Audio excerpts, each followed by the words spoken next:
Assalamualaikum warahmatullahi wabarakatuh. Hamidanillah wa musalliyan musalliman ala Rasulillah Sayyidina Muhammad ibn Abdillah wa ala alihi wa sahbihi wa man walah, amma ba'du. Para pemirsa, para pengikut dan para pecinta channel YouTube MZT Malang Raya, alhamdulillah kita bisa melanjutkan lagi kajian kita tentang biografi para ulama yang beliau-beliau ini memiliki jasa besar terhadap mazhab al-Imam Syafi'i di dalam mempertahankan dan juga mengembangkan, juga mengajarkan tentang seperti apa sudut pandang rumusan yang ada di dalam mazhab al-Imam Syafi'i, terutama yang pada kali ini adalah para ulama-ulama yang beliau hidup di abad ke-8 Hijriah. Yang mana sosok ulama yang saat ini akan kita bahas adalah sosok ulama yang memiliki nama mirip dengan ulama yang pernah kita baca pada video-video sebelumnya, yaitu sosok ulama yang bernama atau dikenal dengan sebutan Al-Imam Ibnu Jama'ah. Di beberapa yang sebelumnya, di beberapa video yang sebelumnya, kita telah membahas, kita telah mengupas beberapa ulama, diantaranya adalah Al-Imam Ibnu Jama'ah, yang mana saat itu Al-Imam Ibnu Jama'ah ini dikenal dengan sebutan Al-Imam Badruddin Ibnu Jama'ah, sosok ulama yang hidup satu zaman dengan Al-Imam An-Nawawi.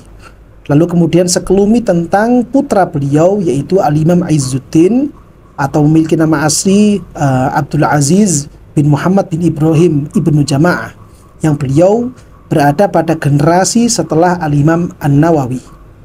Dan yang sekarang ini adalah cicit dari Al-Imam Badruddin Ibnu Jama'ah. Beliau dikenal dengan sebutan Al-Imam Izzuddin Ibnu Jama'ah. Siapakah kira-kira sosok ulama yang saat ini akan kita baca dan memiliki julukan yang mirip dengan kakek, begitu juga mirip dengan julukan buyut beliau?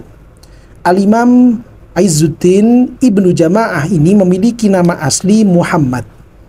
Beliau merupakan seorang putra dari seorang ulama juga yang bernama Al-Imam Abu Bakar, yang mana beliau memiliki kakek seorang ulama yang pernah kita singgung biografinya, yaitu Al-Imam Izzuddin Ibnu Jama'ah, dan buyut beliau adalah Al-Imam Badruddin Ibnu Jama'ah. Semua ulama-ulama yang terlahir dari keluarga beliau ini dikenal atau mendapatkan julukan di daerah Mesir dengan sebutan Ibnu Jama'ah. Sehingga kalau kita itu ingin tahu siapakah sosok Al-Imam Ibnu Jama'ah, kita perlu tahu dulu siapakah kira-kira kunyahnya dan nama aslinya. Kalau nama atau kunyahnya itu adalah Al-Imam Badruddin Ibnu Jama'ah dan tahunnya adalah yang hidup di abad ke-7, maka beliau adalah Al-Imam Badruddin Ibnu Jama'ah yang memiliki nama asli Muhammad bin Ibrahim Ibnu Jama'ah. Kalau yang disebutkan di situ adalah Al-Imam Izzuddin Ibnu Jama'ah dan hidupnya di abad ke-7 juga, maka beliau adalah Al-Imam Abdul Aziz bin Muhammad bin Ibrahim Ibnu Jama'ah. Tapi kalau kemudian yang disebutkan itu adalah Al-Imam Izzuddin Ibnu Jama'ah dan memiliki nama asli Muhammad bin Abu Bakar dan lahirnya di abad yang ke-8 Hijriah, maka beliau adalah ulama yang saat ini akan kita baca biografi singkatnya. Beliau merupakan ulama kelahiran tahun 746 Hijriah. Artinya berarti beliau lahir di pertengahan abad ke-8 Hijriah. Beliau dikaruniai oleh Allah Subhanahu wa taala usia sampai 73 tahun. Beliau wafat pada tahun 819 Hijriah. Artinya berarti beliau wafat ketika masuk pada paruh pertama dari abad ke-9 Hijriah. Sosok Al-Imam Izzuddin Ibnu Jama'ah ini adalah sosok manusia yang memang dikenal cerdas sejak beliau masih masa anak-anak. Ketika beliau ini masih berusia 7 tahun atau 8 tahun, beliau oleh orang tuanya sudah sering diajak datang ke majelis-majelis ilmu, diajak datang ke majelis atau halakoh hadisnya Rasulullah SAW. Dan di saat yang seperti itu, ayahanda beliau, yaitu Syekh Abu Bakar bin Abdul Aziz bin Muhammad bin Ibrahim ibnu Jama'ah ini begitu kaget melihat kemampuan yang dimiliki oleh putranya di usia sedini itu. Ketika beliau masih usia 7 tahun atau 8 tahun dan diajak hadir di majelis hadisnya ulama-ulama besar. Terutama saat itu beliau sering diajak di majelisnya Al-Imam Waliuddin Al-Iraqi.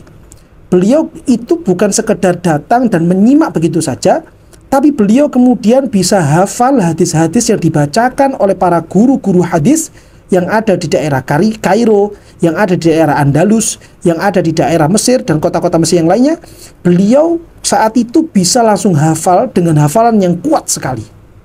Bahkan dikisahkan di dalam biografi beliau, Al-Imam Izzuddin ibnu Jama'ah ini beliau menghafalkan Al-Quran 30 juz hanya dalam waktu 1 bulan saja. Perharinya beliau setoran hafalan Quran, pagi setengah juz dan sorenya setengah juz. Besoknya seperti itu lagi. Dan hebatnya lagi, beliau ketika melakukan hafalan Quran yang seperti ini di usia 10 tahunnya, tidak ada ayat yang terlupakan.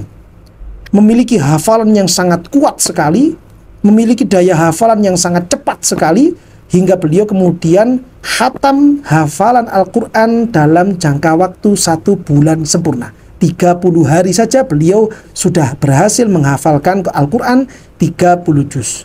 Dari sinilah kemudian ini merupakan penggugah untuk kita semuanya, supaya kita memiliki semangat, supaya kita membuka hati, supaya kita membuka pikiran kita, bagaimana kita bisa mencintai Al-Quran dan bisa menghafalkan Al-Quran itu, sebagaimana ini merupakan perintah dari Gusti Kanjeng Nabi Muhammad SAW di dalam sebuah hadisnya. Rasulullah SAW menyampaikan, Iqra'ul Quran, bacalah Al-Quran. Lalu kelanjutan hadisnya Rasul mengatakan, fa innallaha la yu'adzibu qalban wa'al Quran, karena sesungguhnya Allah Subhanahu wa taala tidak akan mengadab, tidak akan membuat susah hati manusia yang hati itu senantiasa menjaga ayat-ayat Al-Quran Allah Subhanahu wa ta'ala. Dan itu terbukti kepada sosok figur Al-Imam Ibnu Jama'ah ini, Al-Imam Izzuddin, yang memiliki nama asli Muhammad bin Abu Bakar bin Abdul Aziz bin Muhammad bin Ibrahim Ibnu Jama'ah Al-Kinani ini. Beliau membuktikan sabda hadisnya Rasulullah SAW.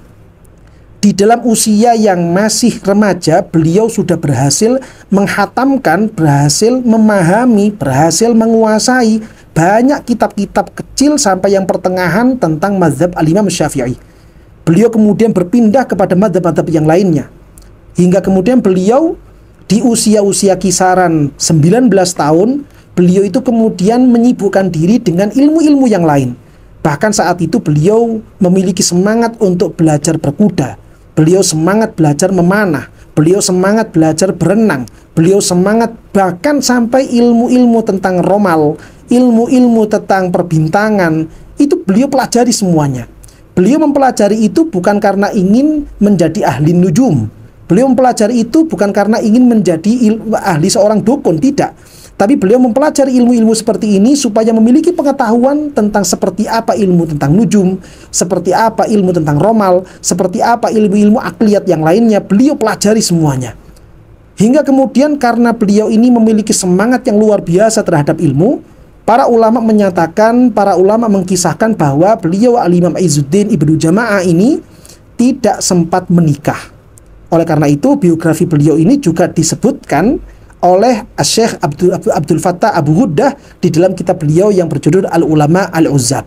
Salah satu ulama yang membujang selama beliau hidup, diantaranya adalah beliau Al-Imam Izzuddin Ibnu Jama'ah yang memiliki nama lengkap yaitu Al-Imam Muhammad bin Abu Bakar bin Abdul Aziz bin Muhammad bin Ibrahim Ibnu Jama'ah Al-Kinani ini.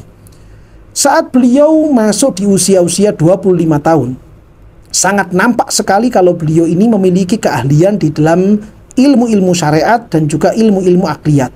Dari sisi filsafat, dari sisi usul fikih, dari sisi nahwu, dari sisi balaghah, dari sisi ma'ani, dari sisi mantek dan lain sebagainya. Saat itu kemudian beliau menjadi kebanggaan warga Mesir. Ketika ada santri-santri yang datang ke daerah Mesir, beliau, orang-orang di daerah Mesir ini akan menawarkan kepada para musafir yang ingin belajar dari Mesir supaya mereka belajar kepada Al-Imam Izzuddin Ibnu Jama'ah, baik itu dalam ilmu syariat atau ilmu akliyat atau ilmu-ilmu yang lain. Para orang warga Mesir ini akan menyarankan para musafir pencari ilmu yang datang ke daerah Mesir ini supaya belajar kepada beliau Al-Imam Izzuddin Ibnu Jama'ah. Dan memang ternyata betul, sebagaimana dikisahkan oleh Imam Suyuti di dalam Bughyatul Bu'ah, bahwasannya santri-santri yang belajar kepada Al-Imam Izzuddin Ibnu Jama'ah, baik itu di waktu qabla subuh, atau itu di waktu ba'da subuh, atau mereka yang belajar di waktu duha, atau mereka yang belajar setelah sholat duhur, atau mereka yang belajar setelah sholat asar, ba'dal maghrib, atau ba'dal isya, atau tengah malam, dari mereka semuanya bermunculan orang-orang yang ahli di dalam ilmu mantek, ahli di dalam ilmu balaghah, ahli di dalam ilmu fikih, ahli di dalam ilmu usul fikih, ahli di dalam ilmu nahwu, ahli di dalam ilmu sorof, dan lain sebagainya. Karena mereka belajar kepada Al-Imam Izzuddin Ibnu Jama'ah. Di antara bukti kepiawaian beliau di dalam mendidik santri adalah munculnya sosok ulama yang namanya tidak asing lagi bagi kita semuanya, yaitu Al-Hafidh Ibnu Hajar Al-Asqalani. Al-Hafidh Ibnu Hajar Al-Asqalani merupakan salah satu dari santri-santri beliau Al-Imam Izzuddin Ibnu Jama'ah. Bahkan beliau Al-Hafidh Ibnu Hajar Al-Asqalani ini mengatakan, saya belajar beberapa tahun kepada beliau sampai beliau meninggal dunia. Dan ketika Al-Hafidh Ibnu Hajar ini menulis kitab menceritakan tentang kisah para ulama yang berjudul Anba'ul Humar, beliau menulis biografi gurunya ini dengan sebutan Imamul A'immah, imamnya para imam, ustadznya para guru, syekhnya para masyayikh yang ada di daerah Mesir saat itu. Diantaranya adalah beliau Al-Imam Izzuddin Ibnu Jama'ah. Ini semuanya para pemirsa dan para pengikut MZT Malang Raya bisa dihasilkan, bisa didapatkan dengan modal kemauan yang kuat, dengan modal semangat yang membara, dengan modal prinsip yang dipegang teguh berpuluh-puluh tahun, sampai kemudian beliau berani untuk meninggalkan hal-hal yang sekiranya menyibukkan dirinya dari ilmu. Ditinggalkan semuanya, beliau fokus kepada ilmu yang telah dikaruniakan oleh Allah Subhanahu wa taala dan menjadi warisan Gusti Kanjeng Nabi Muhammad sallallahu alaihi wasallam. Beliau kemudian di akhir-akhir hayatnya, saat beliau berusia 72 tahun hingga 73 tahun itu, beliau kemudian sakit. Dari sakitnya ini kemudian beliau meninggal dunia pada tahun 819 Hijriah. Sehingga beliau total selama 73 tahun itu, mulai beliau masih belum balik, mulai beliau ini masih berusia balita, sampai beliau wafat, beliau habiskan usianya untuk berkhidmah kepada agama Gusti Kanjeng Nabi Muhammad SAW, kepada syariatnya Allah Subhanahu wa taala, dengan belajar, mengajar, berfatwa, menulis, menyusun kitab dan lain sebagainya. Dan terbukti kitab-kitab beliau bermanfaat hingga detik sekarang ini. Di antara karya tulis beliau yang tersebar banyak di Indonesia adalah kitab beliau tentang syarah kitab Arba'in An-Nawawi, yaitu yang berjudul At-Tabyin fi Syarhil Arba'in. Kitab At-Tabyin ini merupakan hanya secuil dari ratusan judul kitab yang pernah ditulis oleh beliau Al-Imam Izzuddin Ibnu Jama'ah. Oleh karena itu, kita sangat berharap kepada Allah Subhanahu wa taala, mudah-mudahan kita semuanya bisa mendapatkan keberkahan dari ulama-ulama ahlu sunnah terdahulu, sehingga kita semuanya bisa digolongkan oleh Allah, bisa masuk dalam kelompoknya orang-orang yang mendapatkan ridho dari Allah Subhanahu wa taala, sehingga kita pun juga berhasil mendapatkan ridho dari Allah dan juga ridho dari Gusti Kanjeng Nabi Muhammad sallallahu alaihi wasallam. Amin ya rabbal alamin.